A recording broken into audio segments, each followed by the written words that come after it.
Welcome back to جاگو دنیا. میں ہوں فاروق حسن, میرے ساتھ موجود ہیں سندس جمیل, ریاض الرحمان ساغر صاحب یہاں پہ موجود ہیں.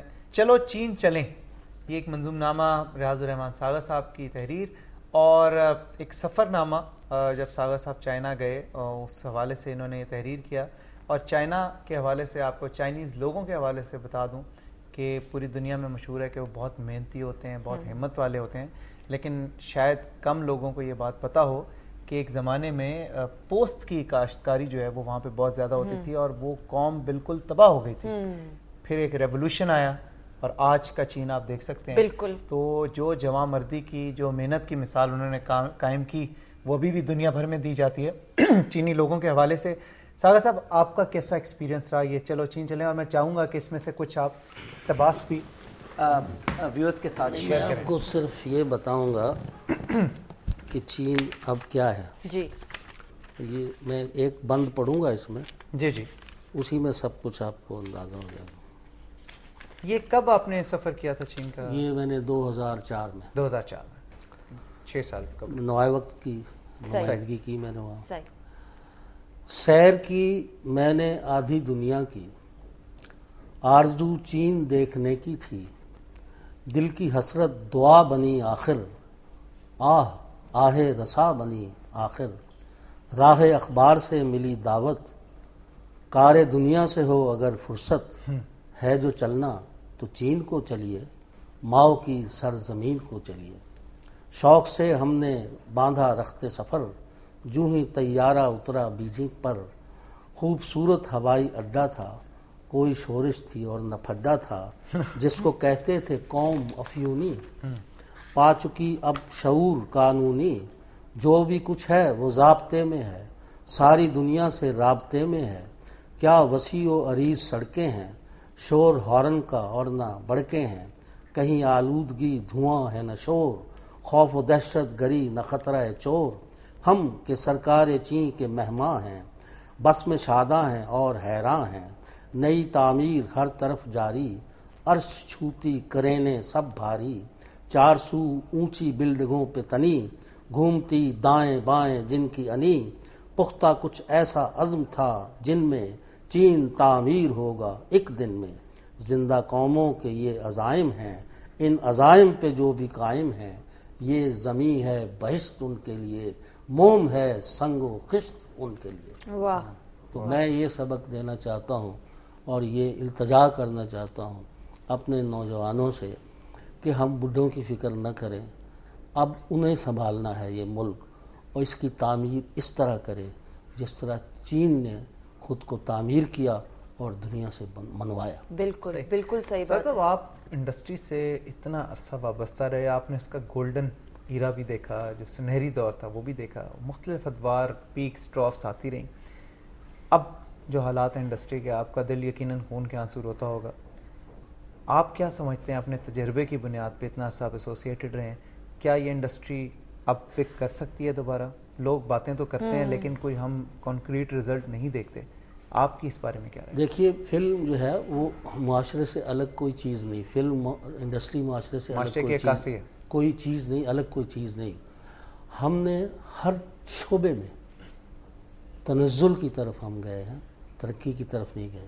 جب پاکستان وجود میں آیا تھا تو ہمارے پاس کچھ نہیں تھا, وسائل نہیں تھے, مگر جذبے جواں تھے, سینوں میں زخم تازہ تھے, کچھ کرنے کی لگن ہر کسی میں تھی. لوگ ایک دوسرے کو پیار کرتے تھے, آگے بڑھتے ہوئے دیکھنا چاہتے تھے. مجھے جب حمید نظامی صاحب نے نوائے وقت میں نوکری دی تو میرے پاس گھر نہیں تھا. میں ملک معراج خالد صاحب کو مال پہ, مال بڑی خوبصورت جگہ تھی, وہاں پہ ٹہلتے ہوئے پکڑ لیا, پاکستان پیپلز پارٹی والے جو, جی, اور خود ہی ان سے تعارف کرایا, جی میرا نام ریاض الرحمان ساغر ہے, میں شعر بڑے اچھے کہتا ہوں, سنیے. وہ ساری بکواس سن کے, ہاں یہ تو بہت اچھے ہیں, تو ہون کی ہو رہا ہے. میں کہا جی رہنے لی جگہ نہیں, تو میرے گھر آ جا. تو مجھے برف خانے والے چوک میں اپنے گھر لے گئے, روز صبح ناشتہ کراتے, ساتھ کچہری لے جاتے. میں نے 12 بجے دفتر جانا ہوتا تھا, پھر لنچ کرا کے کہتے چلو جی پھر کل ملا گے. تو یہ ایسے لوگ کہاں سے لائیں گے؟ دیواروں کا نام ادارے نہیں ہوتا. جب قومیں برباد ہوتی ہیں تو سب سے پہلے اس کے اخبار نویس بے ایمان ہوتے ہیں, پھر اس کے دانشور بے ایمان ہوتے ہیں, پھر اس کے استاد بے ایمان ہوتے ہیں. تو تاجروں سے اور صنعت کاروں سے آپ کو کوئی گلہ نہیں ہونا چاہیے. اگر آج کوئی نئی نسل سے میں بالکل مایوس نہیں ہوں. ہم نے ان کو اثاثے منتقل کیے, جائیدادیں, قدریں منتقل نہیں کی. ہمارا بیڑا غرق اس وقت ہوا جب ہم نے جھوٹے کلیم داخل کیے, اور آج تک ہم جھوٹ کے سہارے زندہ ہیں. ہم ایک منافقت کی زندگی گزارتے ہیں گھر سے نکل کر. میں نے کل رات یہ سوچا کہ میں اپنے گریبان میں منہ ڈالوں. رسول اللہ صلی اللہ علیہ وسلم کا آخری خطبہ یہ تھا, میں یہ کہتا ہوں سارے آئین معطل کر دو, وہ خطبہ نافذ کر دو, چاہے نکر اور بنیان پہن کر, چاہے جبہ پہن کر, چاہے شیروانی پہن کر, مگر وہ یہاں سے شروع کرنا ہوگا, اپنے گھر سے. کیا آپ اچھے باپ ہیں؟ کیا آپ اچھے شوہر ہیں؟ کیا آپ اچھے بیٹے ہیں؟ کیا آپ اچھے ہمسائے ہیں؟ کیا آپ اچھے شہری ہیں؟ پھر ایک گھر, پھر ایک محلہ, پھر ایک شہر, پھر ایک قوم تعمیر ہوتی ہے. صحیح, بہت خوب. تو ہم نے جو بنیادی چیزیں ہیں ہمارے مذہب کی, ان کو چھوڑ دیا, اور فروعی چیزوں میں بٹ کر, فرقوں میں بٹ کر ہم نے اپنے آپ کو تباہ کر ساگر صاحب, کیا یہی وجہ ہے کہ ہمارے معاشرے کے اندر ارد گرد اگر آپ نظر ڈالیں تو غریب آدمی تو ویسے ہی پستا ہے غربت کے اندر, مہنگائی میں, لوڈ شیڈنگ کی وجہ سے, اور اتنے مسائل ہیں. لیکن اگر امیر آدمی سے بھی پوچھیں تو وہ بھی بڑا مایوس ہے. ارد گرد جو مایوسی کی لہر ہے, کیا انہی وجوہات کی بنا پہ ہے؟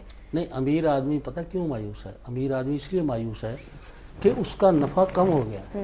یعنی اگر اسے کروڑ آتا تھا مہینے میں تو وہ چند لاکھ آتا ہے, تو وہ اس لیے مایوس نہیں ہے. اس کو تو صرف اس لیے لسٹ ہے, وہ تو اس لیے مایوس ہے.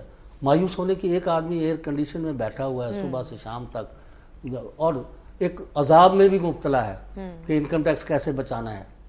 یہ عذاب ہے نا, انکم ٹیکس کیسے بچانا ہے, بیوی کی فرمائشیں حد سے بڑھتی کیسے, وہ BMW کا مطالبہ کر رہی ہے تو وہ کیسے پورا کرنا ہے, اس کو کیسے سنبھالنا ہے, نہیں تو وہ کہے گی سنبھالو اپنا کچھ, میں کے جا رہی ہوں. تو یہ ساری چیزیں, غریب آدمی کا تو مسئلہ یہ ہے کہ اسے 2 وقت روٹی چاہیے, اور حلال کی چاہیے, اور محنت کر کے چاہیے. میں یہ کہتا ہوں کہ اگر آج بھی آپ اپنے مزدور اور کسان کو خوشحال کر دیں تو یہ تو ساری زندگی ان کی اولادیں, نسلیں آپ کو کما کے دیں گی. چونکہ آپ نے وہ وقت تو کبھی آنے ہی نہیں دینا اس ملک میں کہ جب غربت نہ رہے. تو غریب کو رہنے دو, زندہ رکھو. غریب ہی کی بنیاد پہ تم زندہ رہو گے.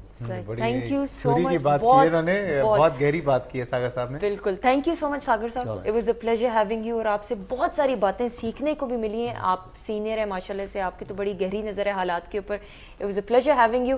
ناظرین, آپ کا اور ہمارا سفر یہیں تک تھا. انشاءاللہ آپ سے کل ملاقات ہوگی اسی دعا کے ساتھ کہ آنے والا ہر پل آپ کے لیے ڈھیروں خوشیاں لے کے آئے. اللہ تعالیٰ آپ کو اپنی حفاظت میں رکھے. خدا حافظ. پاکستان زندہ باد.